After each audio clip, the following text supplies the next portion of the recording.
This is Talk Business and Politics with Roby Brock. Joining me now is John Brummett. He is columnist with the Arkansas Democrat-Gazette. Always good to kick the week off with him. How are you today, sir? I'm ready to kick off another week with you. Good to be here. You could kick off another week with the state legislature, which is coming back in after their 3 days last week.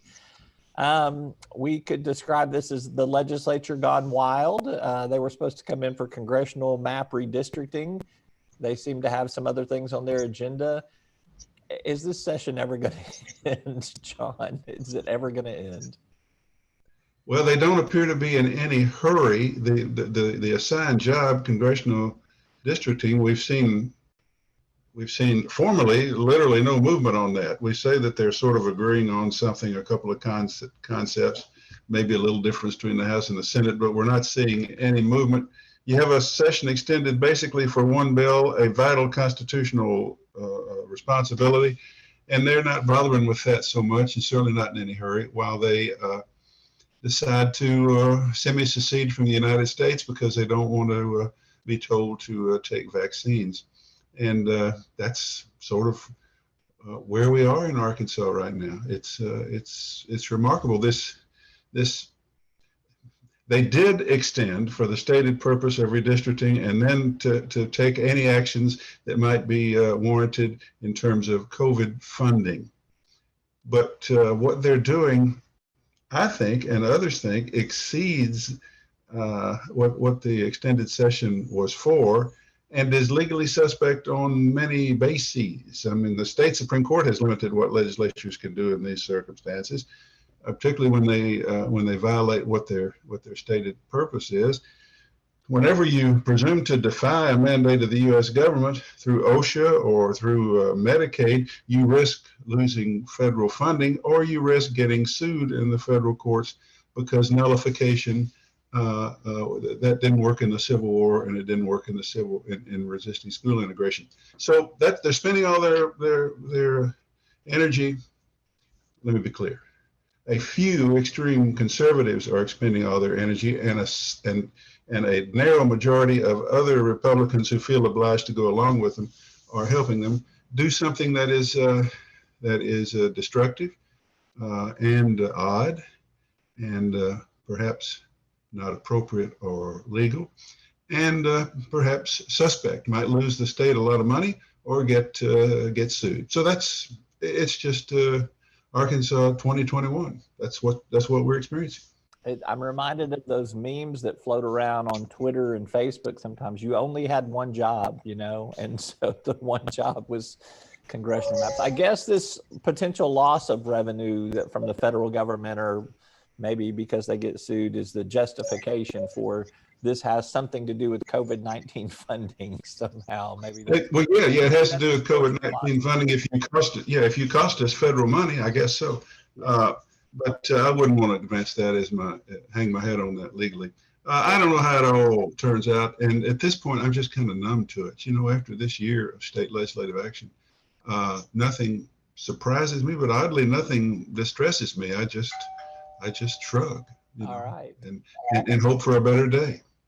So the legislature, we polled this to see if there was public support for them calling themselves into a special session. Pretty even. 40% say they would be for that. 38% said they would not be for that. 22% unknown, meaning it's a pretty persuadable issue. Perhaps the folks that don't want them to have that constitutional authority might use this regular session as their example for that. But at the same time, what do you make of those poll results? Do you think that this is a winnable argument with the public?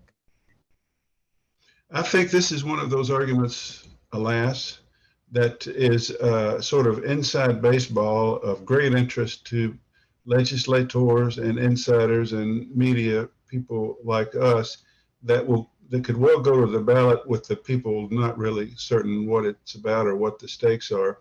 We've been surprised by outcome. When annual sessions, never dreamed to let the voters would vote for annual sessions. I think this is going to be one of those nebulous deals. And you may know of some group that's prepared to spend a lot of money to scare people about the legislature calling themselves into a special session. I don't yet. That would stop it, probably. But I'm absent of that kind of informational campaign and advocacy campaign against it. It's just going to float out there, and we'll just have to wait and see what kind of semi-informed decisions the voters make on it. Too much of our constitutional issues are decided that way, it seems to me. You mentioned this plethora COVID-19 bills that are being debated and discussed in this extended regular session. We did get a very significant Supreme Court ruling last week on the mask mandate for public schools. Judge Fox's injunction was basically upheld by the Arkansas Supreme Court. That doesn't mean that that's where they'll land on the issue, but they did uphold the injunction. So that kind of got lost in the headlines last week, didn't it? Yeah, it's pretty big. We were all watching it with great interest. I remember when Tim Fox, Judge Fox, issued his ruling. We all said, "Oh, speculate about this Supreme Court. This is an eccentric Supreme Court. You never know where they're going to come down." But yeah, when it happened in the middle of all this state and national political frenzy of last week, it was not as celebrated by the public health advocates and the mask advocates and the school mask advocates as might have been otherwise, but it was welcomed. And by the way, there's 7 members of the Supreme Court. As I counted, 4 of them did this.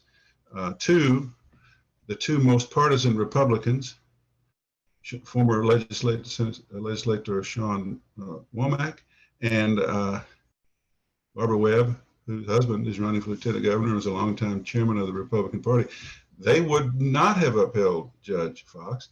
A further Republican-leaning justice, Rhonda Wood, if I'm not mistaken, correct me if I get off base here, but she recused for some sort of conflict, which means it was basically 4 of the 7. It was not specifically a 4-3 vote, but 4 justices, Dan Kemp, Robin Wynn, Courtney Hudson, and Karen Baker.